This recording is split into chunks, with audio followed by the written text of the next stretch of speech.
नमस्कार, मैं हूं पवन त्यागी। राहुल गांधी एक बार फिर विदेशी दौरे पर जाने का प्लान कर चुके हैं। इस बार वो यूरोपीय देशों की यात्रा करेंगे।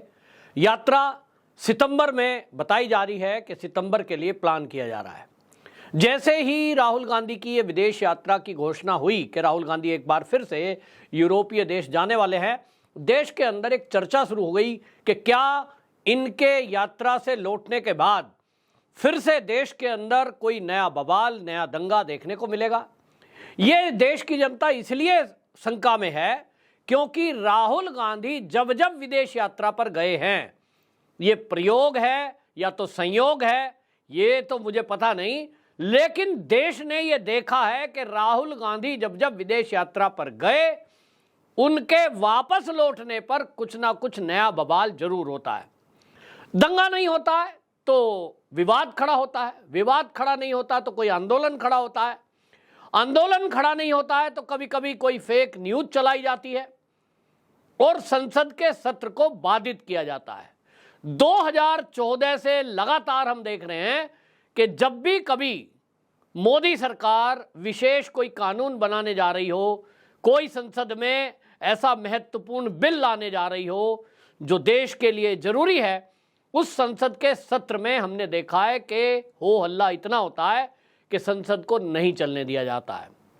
अब जब राहुल गांधी की एक बार फिर से यूरोपीय देशों की यात्रा तय हुई है, जो कि सितंबर माह में प्रस्तावित बताई जा रही है, तो आप सोचिए उसके बाद शीतकालीन सत्र आना है।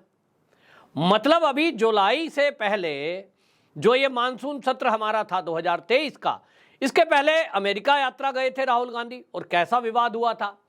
एक नपी तुली भाषा इनकी तब से है कि भारत में लोकतंत्र की हत्या हो रही है, प्रेस की आज़ादी पर प्रहार किया जा रहा है, देश में अल्पसंख्यक सुरक्षित नहीं है, इस तरह की बातें करते हैं। और आपको याद होगा कि जब 2020 में ये सीए के प्रोटेस्ट होने शुरू हुए थे, तब भी उसके पहले ये अमेरिका की यात्रा जब गए थे तो इन्होंने उस सीए को लेकर भी झूठ बोला था कि भारत में मुसलमानों की नागरिकता को खतरा है और इसको बोलने की आज़ादी बताया था। यानी जो शाहीनबाग बन रहे थे, जो सड़कों पर भारत विरोधी नारे लग रहे थे, जो सड़कों को घेर के लोग बैठे थे, उसको कहा गया राहुल गांधी के द्वारा कि ये तो अभिव्यक्ति की आज़ादी है, हमारे भारत में बोलने की आज़ादी है, लोग किसी बात से सहमत नहीं है तो अपना विचार रख रहे हैं।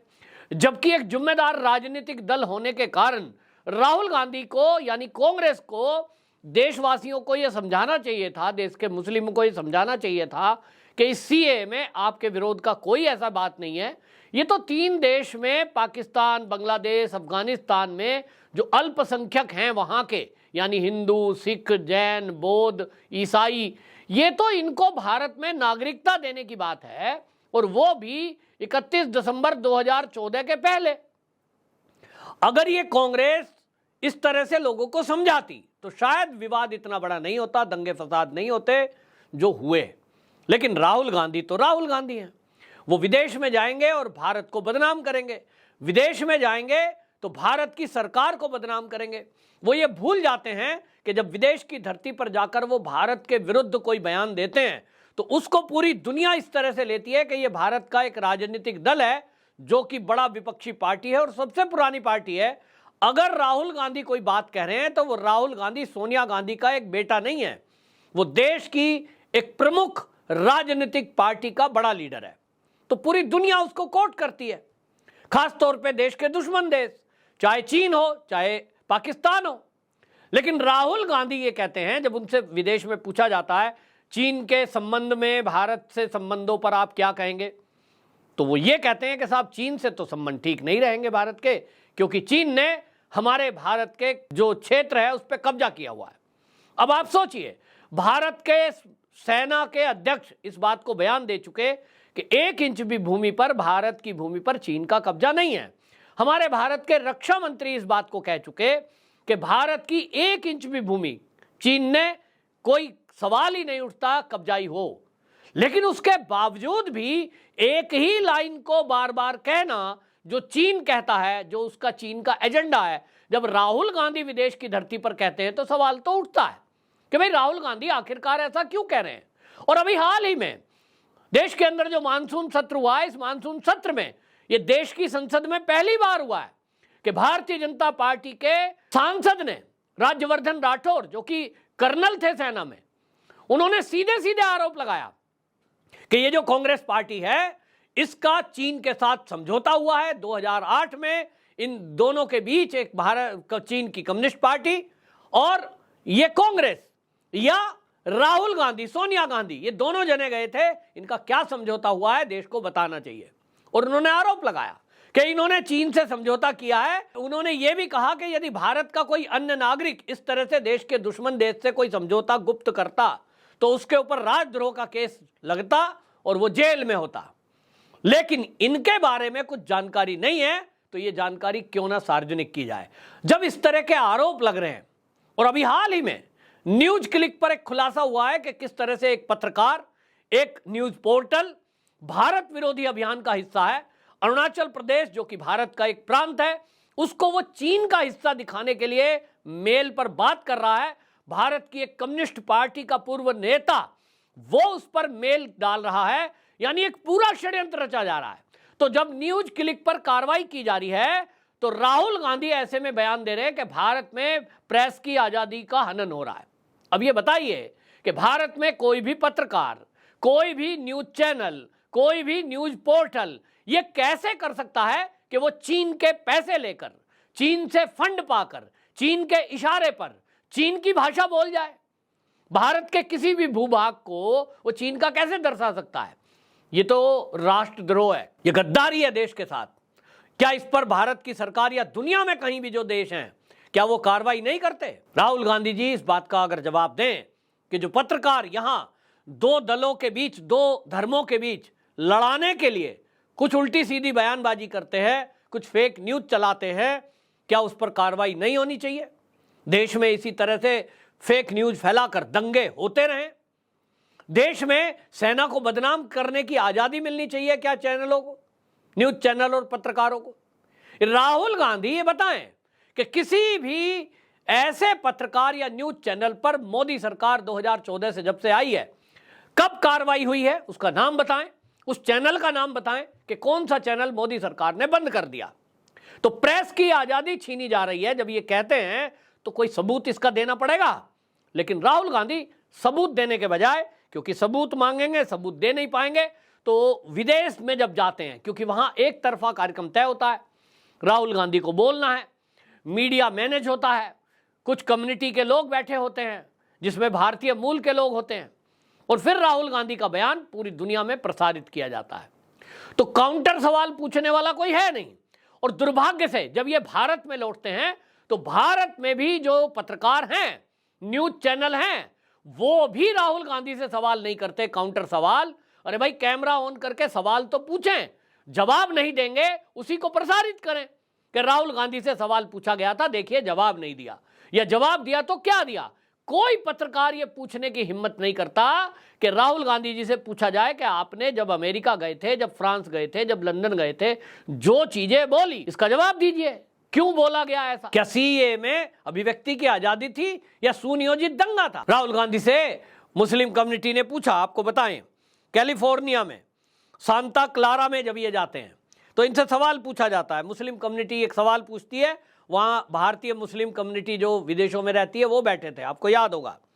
वहां पूछते हैं कि भारत के अंदर जो मुसलमान हैं उनके ऊपर झूठे केस लगाए जा रहे हैं, उनको डराया जा रहा है, उनको धमकियां मिल रही हैं, और जो मुस्लिम बच्चे हैं जो उन्होंने अपराध नहीं किया उस अपराध में उनको जेल में डाला जा रहा है। इस पर राहुल गांधी जी आप क्या कहेंगे? राहुल गांधी जी को, मेरे ख्याल से तो ये मेरा विचार है, राहुल गांधी जी को एक भारतीय राजनीतिक दल का नेता होने के कारण कहना चाहिए कि आप भारत के बारे में ऐसा गलत बोल रहे हैं, क्योंकि इसके कहने का मतलब है कि भारत में तो न्याय प्रणाली भी नहीं है, सब गलत है। राहुल गांधी को कहना चाहिए आप झूठ बोल रहे हो, ऐसा कुछ नहीं है, हमारे देश में न्यायपालिका पूरी तरह से आज़ाद है और मजबूत है। लेकिन इन्होंने क्या कहा कि आप जो महसूस कर रहे हैं कि भारत के अंदर मुसलमानों पर अत्याचार हो रहे हैं, ये कहते हैं पूरा देश, पूरी भारत की कम्युनिटी यही महसूस कर रही है, यानी ठप्पा लगा दिया और ये कह दिया कि ये केवल मुसलमानों का दर्द नहीं है, पूरी कम्युनिटी भारत की यही महसूस कर रही है। अब ये बताइए क्या ऐसा है? कि भारत में यदि फेक एफआईआर करके और जेल में डाल दिया जाएगा तो न्यायपालिका है, कोर्ट में ले जाया जाएगा, वहां सबूत प्रस्तुत किए जाते हैं, जिरह होती है। तो क्या ऐसा है क्या? बिल्कुल नहीं है। लेकिन राहुल गांधी जिस तरह की बातें करते हैं और फिर उसके बाद भारत में बवाल होना स्वाभाविक है।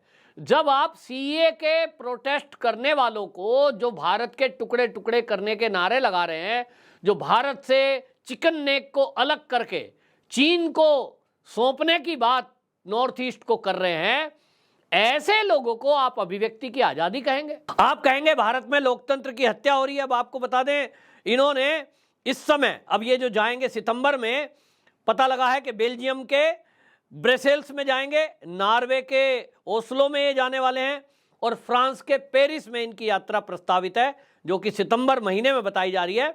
और कहा जा रहा है कि यूरोपीय संसद को भी ये संबोधित करेंगे। तो अब आप सोचिए कि जब जब ये जाते हैं, अब ये जा रहे हैं, तो सवाल यही उठ रहा है कि पिछली बार गए थे तो हमने देखा कि एक बार गए तो वहाँ से एक फेक न्यूज कह सकता हूं मैं उसको, क्योंकि उसमें निकला तो कुछ है नहीं, सुप्रीम कोर्ट ने क्लीन चिट दे दी। राफेल का मुद्दा एक बार इन्होंने उठाया, उस पर संसद नहीं चलने दी। फिर हिंडनबर्ग की एक रिपोर्ट आई, आज कहां है वो हिंडनबर्ग की रिपोर्ट? खत्म, बवाल मचाया, देश का अरबों रुपए नुकसान हुआ, अडानी की कंपनी के शेयर डूबे, यानी भारत का नुकसान हुआ। आज वो खबर इधर उधर है। ठीक इसी तरह आप देखिए कि ये इस बार गए तो मणिपुर की हिंसा भड़की। अब उसके पीछे कौन है, क्या है, वो जांच चल रही है। और उसकी जांच जो 3 जजों की एक समिति बनी है, रिटायर्ड जज हैं हाई कोर्ट के, वो कर रहे हैं और सुप्रीम कोर्ट की निगरानी में हो रही है। यानी दूध का दूध, पानी का पानी थोड़े दिन में हो जाने वाला है।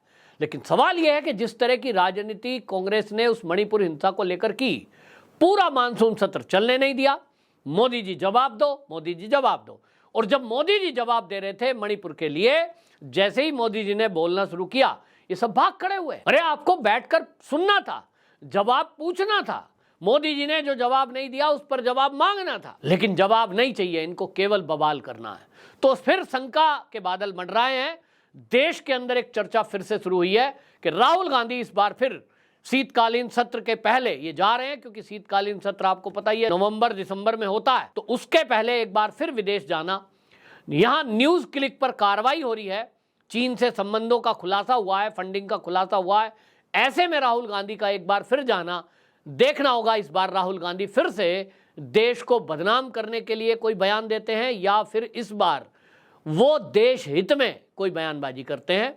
ये देखने की बात होगी। बहरहाल जो दौरा है राहुल गांधी का, इसको लेकर शंका के बादल मंडराने लगे हैं और देश के अंदर ये चर्चा होने लगी है कि राहुल गांधी आखिरकार बार बार विदेश जाते क्यों हैं। एजेंसियों को भी देशवासी चाहते हैं कि एजेंसियां हमारे देश की ये पता लगाएं, और अगर ऐसा कुछ है, कोई लिंक है, तो वो भारत की जनता के सामने लाना चाहिए। क्योंकि ये 4 राज्यों के चुनाव अभी फिलहाल आ रहे हैं, जिसमें राजस्थान, मध्य प्रदेश, छत्तीसगढ़, तेलंगाना, तो ये भी बड़ा अपने आप में महत्वपूर्ण है। इन चुनावों के जस्ट पहले जाना कहीं कोई एक बड़े षड्यंत्र के तहत इशारा तो नहीं कर रहा है, ये भी एक सवाल है।